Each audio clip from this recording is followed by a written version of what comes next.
കേരളം തിരഞ്ഞെടുപ്പ് ചൂടിലേക്ക്. നിയമസഭാ തിരഞ്ഞെടുപ്പ് ഏപ്രിൽ 9 നടക്കും. മെയ് 4 ഫലപ്രഖ്യാപനം. മുഖ്യ തെരഞ്ഞെടുപ്പ് കമ്മീഷണർ ഗ്യാനേഷ് കുമാർ ഡൽഹിയിൽ നടത്തിയ വാർത്താ സമ്മേളനത്തിലാണ് കേരളം ഉൾപ്പെടെ 5 സംസ്ഥാനങ്ങളിലെ തിരഞ്ഞെടുപ്പ് തീയതി പ്രഖ്യാപിച്ചത്. അംഗം കുറിച്ചു. കേരളം ഇനി തിരഞ്ഞെടുപ്പിന്റെ ആവേശപ്പോരിലേക്ക്. ഏപ്രിൽ 9 കേരളത്തിൽ നിയമസഭാ തിരഞ്ഞെടുപ്പ്. ഒറ്റഘട്ടമായാണ് വോട്ടെടുപ്പ് നടക്കുക.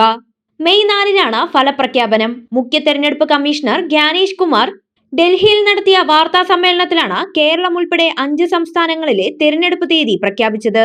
മാതൃകാ പെരുമാറ്റച്ചട്ടം നിലവിൽ വന്നു. മാർച്ച് 23 നാമനിർദ്ദേശ പത്രിക സമർപ്പിക്കാനുള്ള അവസാന തീയതി. മാർച്ച് 24 സൂക്ഷ്മ പരിശോധന നടക്കും. മാർച്ച് 26 പത്രിക പിൻവലിക്കാനുള്ള അവസാന ദിവസം.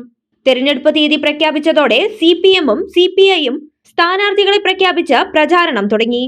കഴിഞ്ഞ തെരഞ്ഞെടുപ്പിൽ കേരളത്തിലെ 140 മണ്ഡലങ്ങളിൽ 99 സീറ്റുകളിൽ വിജയിച്ചാണ് LDF അധികാരത്തിൽ വന്നത്. UDF 41 സീറ്റുകളിൽ വിജയിച്ചു.